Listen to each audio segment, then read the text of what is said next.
All right. So you and I have a super long history. Sure. You started writing music in your teens.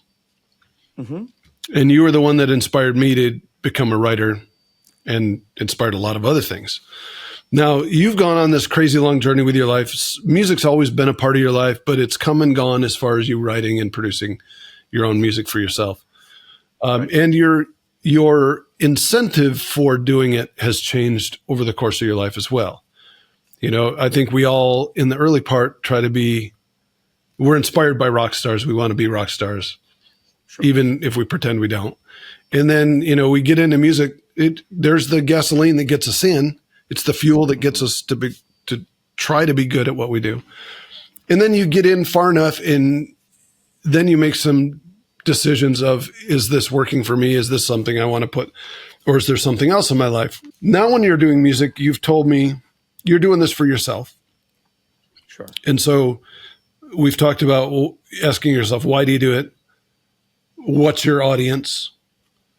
And so this is kind of a character study that I think everybody needs to do.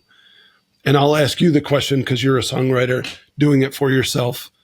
You just sent me a song. You've sent me a few recently. When you're writing these songs, why are you doing them?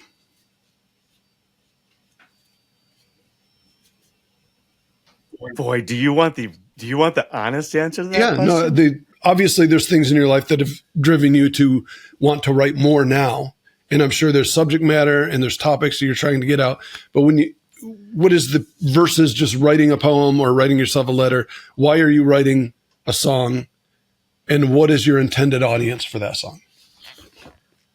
Okay, so today, why I write a song is the same reason why I wrote a song, the first song that I wrote, is because it hit, an idea hits me, and then if that idea keeps coming back at me, or if I record it, you know, on a hand recorder or now on your phone, and at some point it hits me again, I'll start playing around with it, and it might develop into something and it might not. So that has never changed.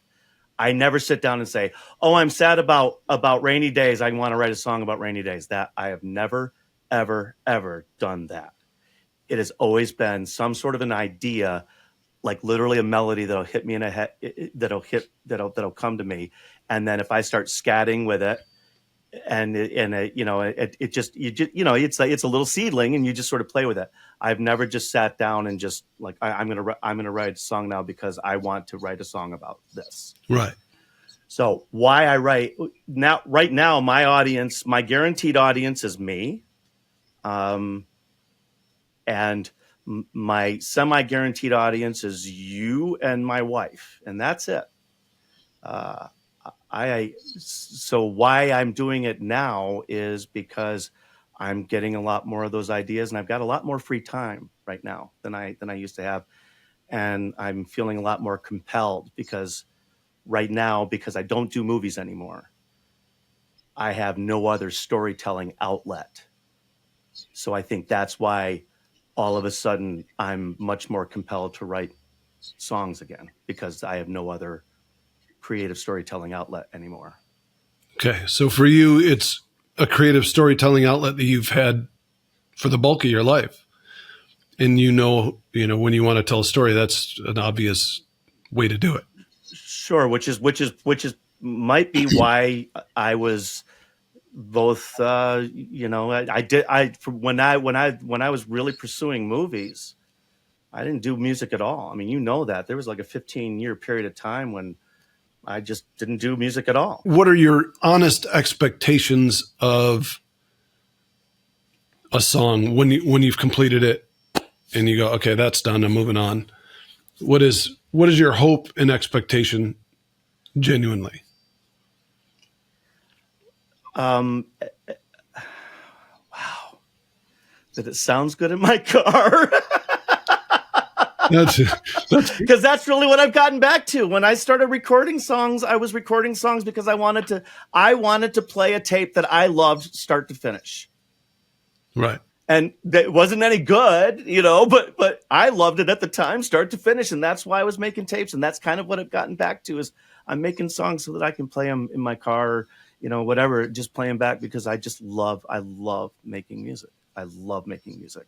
And as soon as I stopped worrying about what other people thought about it, not that I don't listen to, you've given me a lot of very healthy advice the last few years as I've developed that, come back into it. There's a difference between I don't care who hears this and who likes it, and I'm happy with it the way it is, and I don't want to improve it. You're somebody who doesn't care who hears it as long as,